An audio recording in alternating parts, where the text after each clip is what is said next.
आज हम करेंगे कक्षा 8 की प्रश्नावली 2.4 क्वेश्चन नंबर 6।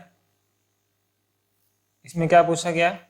माहुली गांव में एक तंग आयताकार भूखंड विद्यालय बनाने के लिए सुरक्षित है। इस भूखंड की लंबाई और चौड़ाई में 11:4 का अनुपात है। गांव पंचायत को इस भूखंड की बाढ़ करने में 100 मीटर प्रति मीटर की दर से 75,000 व्यय करने होंगे। भूखंड का माप ज्ञात करना, हमें डायमेंशन ज्ञात करनी है। जो एरिया है उनके पास उसकी डायमेंशन ज्ञात करनी है, कितनी आएगी। तो क्या करेंगे हम, लंबाई और चौड़ाई किसमें दे रखी है? अनुपात में। तो हम क्या करेंगे, माना भूखंड की लंबाई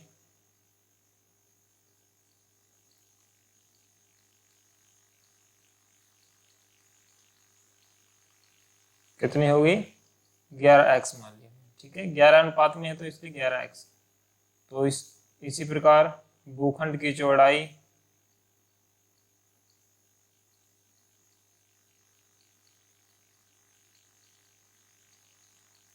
कितनी हो गई? 4x। अब देखिए इसमें 100 रुपए प्रति मीटर की दर से 1 मीटर में कितना खर्च आता है? 1 मीटर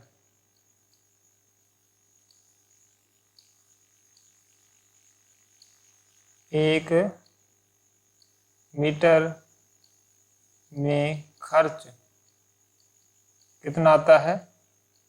100 रुपये। और इसमें कितने लगा रखे? मीटर 10 से 75,000 रुपये व्यय करने हैं। ठीक है, कुल खर्च कितना लगाना है? कुल खर्च लगाना कितना है? 75,000 रुपये। ठीक है, तो हमें आयत का इसमें देखो इस परिमाप ज्ञात करना हो इस भूखंड का। तो भूखंड का परिमाप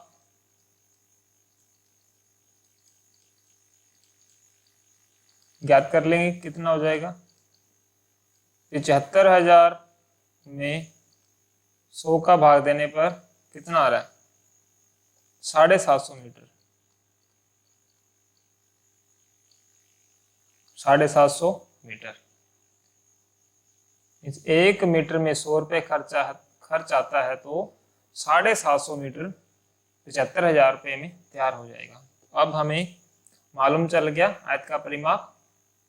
नेक्स्ट इसमें देख लेते हैं। देखें, आयत का परिमाप का सूत्र क्या होता है?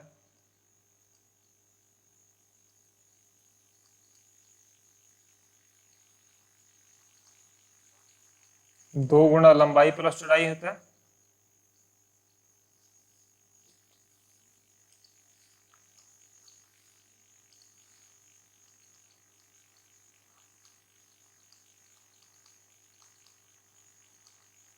ठीक है, तो परिमाप हमारे पास कितना है? 750। 2 गुणा लंबाई कितनी है हमारे पास? 11x प्लस चौड़ाई 4x। ठीक है, 750, इस 2 को इससे भी करेंगे गुणा तो ये बन जाएगा 22x प्लस और 2 को 4x से किया तो 8x हो गया। ठीक है,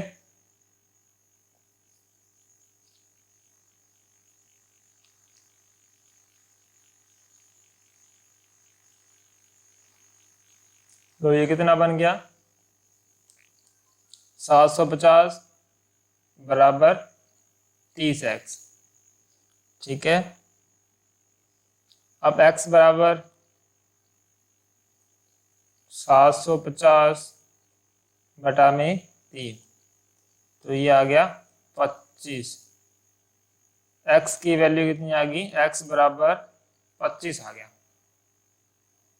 ठीक है, तो अब निकाल सकते हैं हम भूखंड की लंबाई ज्ञात कर सकते हैं। तो इसमें भूखंड की लंबाई कितनी दे रखी है हमें?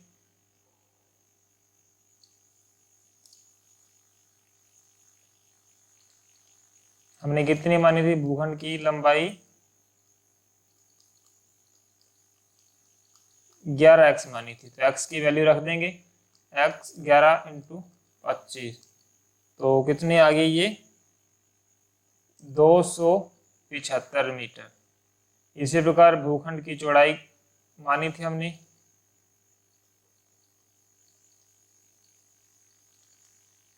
4x मानी थी,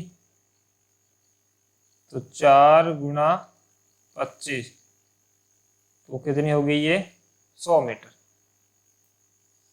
अतः हम लिख सकते हैं भूखंड की लंबाई कितनी है 275 मीटर और भूखंड की चौड़ाई 100 मीटर। ठीक है, नेक्स्ट क्वेश्चन देखते हैं। नंबर 7 क्वेश्चन, इसमें क्या दे रखा है, हसन स्कूल वर्दी बनाने के लिए 2 प्रकार का कपड़ा खरीदता है। इसमें कमीज के कपड़े का भाव 50 रुपये प्रति मीटर तथा पतलून के कपड़े का भाव 90 रुपये प्रति मीटर है। वह कमीज के प्रत्येक 3 मीटर कपड़े के लिए पतलून का 2 मीटर कपड़ा खरीदता है। वह इस कपड़े को क्रमशः 12% तथा 10% लाभ पर बेचकर 36,600 रुपये प्राप्त करता है। उसने पतलूनों के लिए कितना कपड़ा खरीदा, हमें ये बताना है। ठीक है, तो देखो कमीज के लिए 3 मीटर और पतलून के लिए 2 मीटर कपड़ा लगता है, अलग खरीदता है वो। तो माना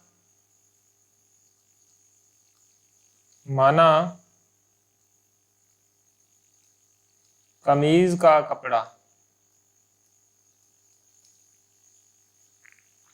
कितना है 3x, क्योंकि 3 मीटर है तो हमने 3x मान लिया, और पतलून का कपड़ा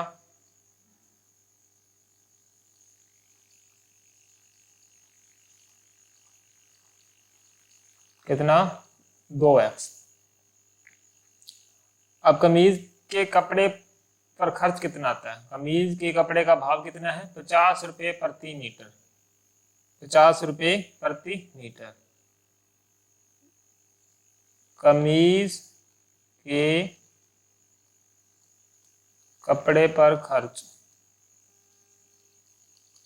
तो कितना 50 रुपये प्रति मीटर, और कपड़ा कितना माना हमने 3x, तो कितना होगा ये 150x। ठीक है,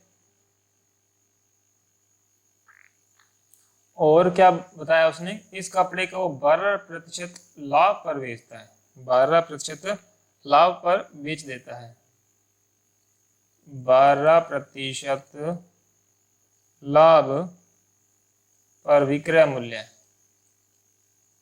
विक्रय मूल्य हमें उसने बेचा है ना 12% पर बेचता है, विक्रय मूल्य इसका बताना है। तो क्या है 100 प्लस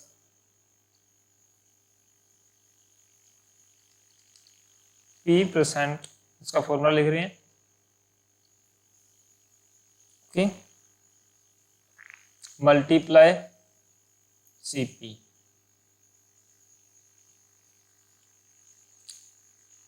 अब देखो कितने परसेंट पे बेचता है 12% पर।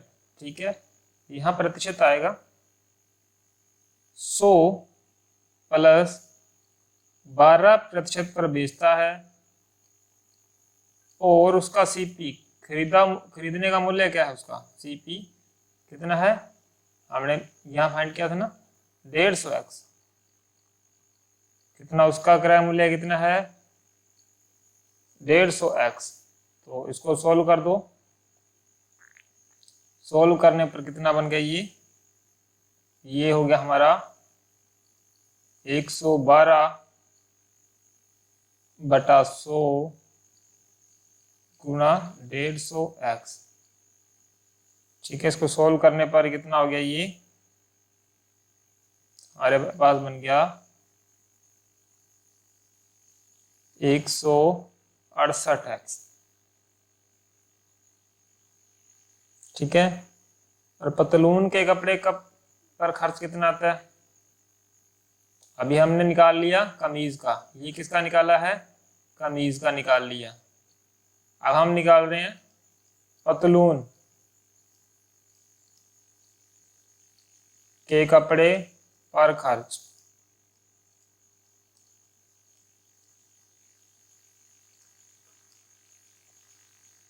वो किस हिसाब से आता है, 90 रुपये प्रति मीटर आता है, और 1 मीटर कितने का है, 2x का, तो कुल कपड़ा कितने का आ गया, 180x का, 180x का कपड़ा आ गया। अब उसका 10% लाभ पर बेचता है वो भी, तो क्या आएगा, 10% लाभ पर विक्रय मूल्य।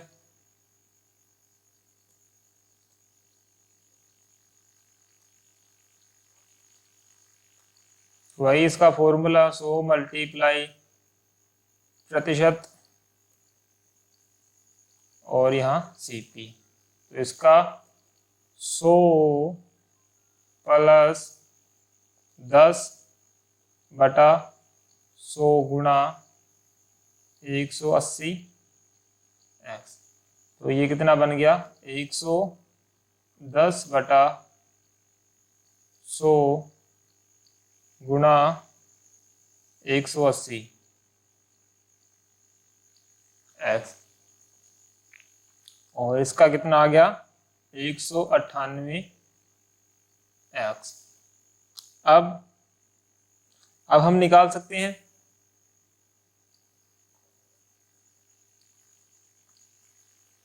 देखिए उसके बाद प्रश्नानुसार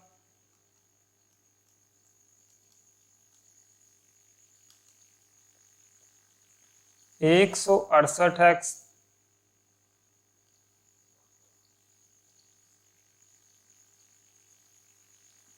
प्लस 198x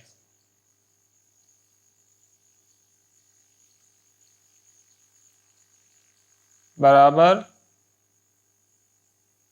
36,600 रुपये वो कमाता है। तो कितना बन गया ये, इन दोनों को जोड़ा तो ये हो गया 366x बराबर 36,600, x बराबर 366 इधर भाग में चला जाएगा, तो x की वैल्यू कितनी आ जाएगी, 100 मीटर। x की वैल्यू कितनी आ जाएगी, 100 मीटर। तो इसलिए पतलून का कपड़ा कितना खरीदेगा, पतलून का कपड़ा कितना खरीदेगा, हमारे पास तो कितना माना था हमने, 2x, तो 2 गुणा 100 बराबर 200 मीटर। वह पतलून का कपड़ा कितना खरीदेगा, 200 मीटर वह पतलून का कपड़ा खरीदेगा।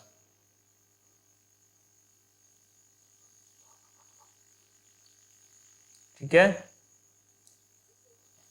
ये कंप्लीट हुआ क्वेश्चन हमारा। नेक्स्ट क्वेश्चन देखते हैं, नंबर 8 क्वेश्चन, हिरणों के एक झुंड का आधा भाग मैदान में चर रहा है और शेष का 3/4 पड़ोस में ही खेल कूद कर रहा है। शेष बचे 9 हिरण एक तालाब में पानी पी रहे हैं। झुंडों में हिरणों की संख्या ज्ञात करनी है। तो क्या करेंगे हम, माना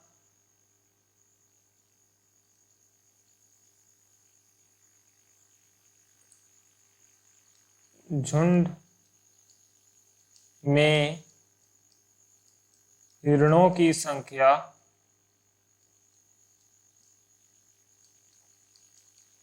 x है।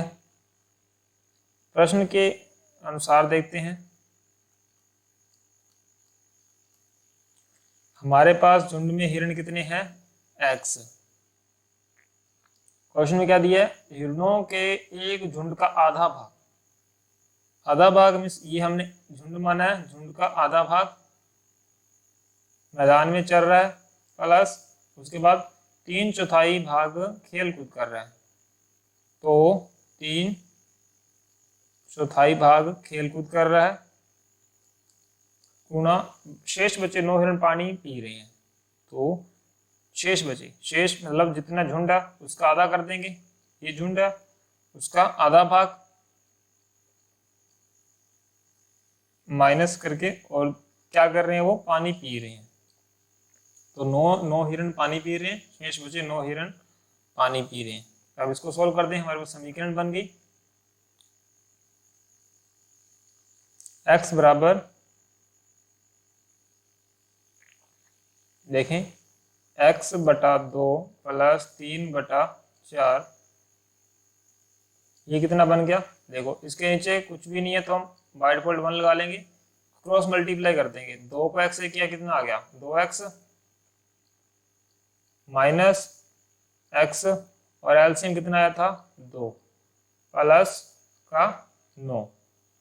अब बच गया हमारे पास ये x तो चल रहा है, x बटा 2 3/4, ये 2x में 1x गया तो कितना बच गया x बटा 2 प्लस 9। अब देखिए आगे,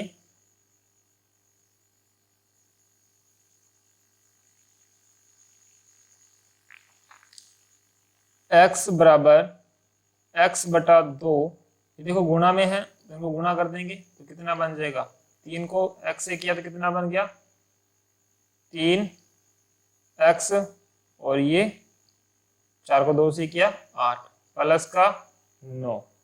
अब इनको सोल्व कर दो,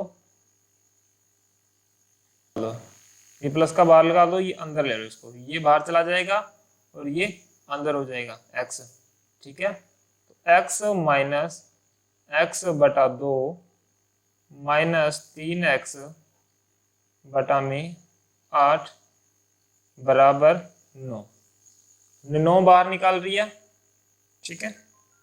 9 बाहर निकालने पर ये इनके साइन चेंज होंगे। अब हमारे पास कितना बच गया 8x minus 4x minus 3x हटा में 8 बराबर 9। इसके नीचे कुछ नहीं, हम यहाँ पर एक मान सकते हैं, इन सभी का एलसीएम लिया हमने, एलसीएम लेने पर यह हो जाएगा। उसके बाद देखो ये प्लस का ये माइनस का, देखो और ये कितना हो गया, ये माइनस माइनस प्लस 7x हो गए, माइनस के 7x और प्लस के 8x है, तो क्या बच गया हमारे पास x बच गया। 8x में 7x कम करेंगे तो 1x, सिंपल है x ले सकते हैं, x बटा 8 बराबर 9, ठीक है। x बराबर 9, ये इधर भाग में इस साइड जाकर ये गुणा में हो जाएगा, तो x बराबर 72, x बराबर कितनी होगा 72। तो हिरणों की संख्या कितनी होगी, तो हिरणों की संख्या 72 होगी, ठीक है। नेक्स्ट क्वेश्चन देखते हैं, नंबर 9 क्वेश्चन। दादी जी की आयु अपनी पोती की आयु से 10 गुनी है, यदि उनकी आयु अपनी पोत्री की आयु से 54 वर्ष अधिक है तो उन दोनों की आयु ज्ञात कीजिए।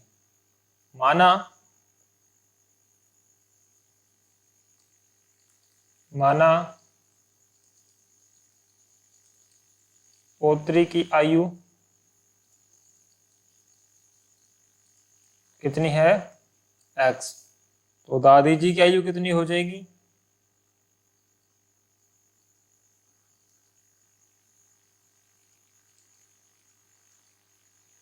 दादी जी की आयु कितनी हो जाएगी, आयु उनकी आयु से 10 गुनी है, पोत्री की आयु से 10 गुनी है, तो दादी जी की आयु 10x हो जाएगी।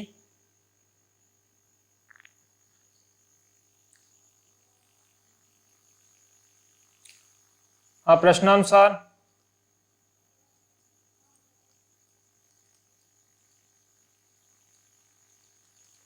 प्रश्नानुसार 10x बराबर, इसमें देखो यदि उनकी आयु पोत्री की आयु से 54 वर्ष अधिक है, पोत्री की आयु से 54 वर्ष, तो x प्लस 54, तो कितनी हो जाएगी अब 10x ये इधर प्लस में है तो इस साइड जाकर ये माइनस का बराबर 54।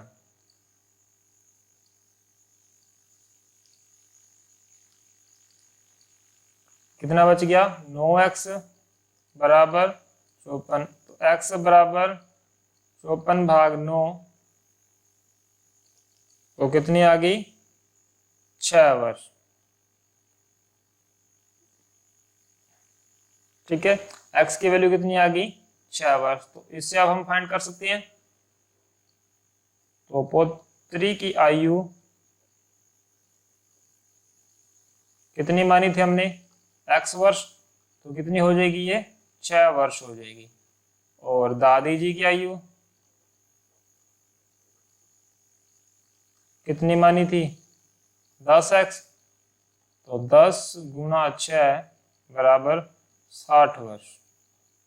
तो उनकी आयु कितनी होगी 60 वर्ष हो जाएगी। ठीक है, नेक्स्ट क्वेश्चन देखते हैं। नंबर 10 क्वेश्चन, अमन की आयु उसके पुत्र की आयु की 3 गुनी है। 10 वर्ष पहले उनकी आयु पुत्र की आयु की 5 गुनी थी। दोनों की वर्तमान आयु ज्ञात कीजिए। तो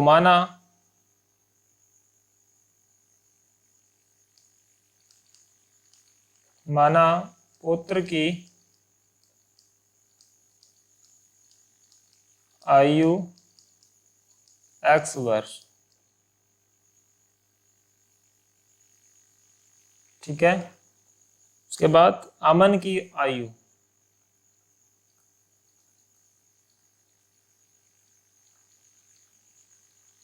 कितनी है 10 वर्ष पहले उसकी आयु पुत्र की आयु से 5 गुनी थी।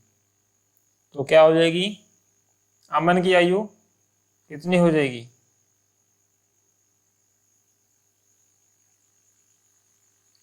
3x वर्ष। प्रश्न अनुसार, क्योंकि अमन की आयु उसके पुत्र की आयु की 3 गुनी है ना। अमन की आयु की पुत्र की आयु x वर्ष है, तो अमन की आयु कितनी हो जाएगी 3x। प्रश्नानुसार देखते हैं, 3x माइनस 10 वर्ष पहले उसकी पुत्र की आयु की 5 गुनी थी। तो 10 वर्ष पहले पुत्र की अमन की आयु आई है। ठीक है, और 5 गुनी थी अपने पुत्र की आयु से x माइनस 10। अब इस समीकरण को सॉल्व कर देते हैं। 3x माइनस 10 बराबर 5x माइनस 50। ये इधर प्लस का है, इस साइड जाकर ये माइनस का हो जाएगा। 3x माइनस 5x ये इधर प्लस का हो जाएगा। तो कितना आ गया ये माइनस 2x और माइनस 40। तो x बराबर माइनस 40 भाग 2। तो x बराबर 20 वर्ष। ठीक है, तो x की वैल्यू कितनी आ गई 20 वर्ष।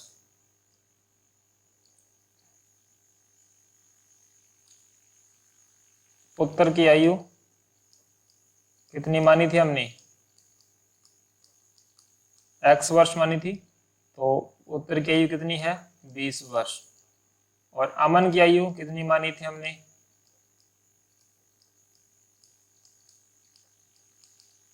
3x वर्ष मानी थी।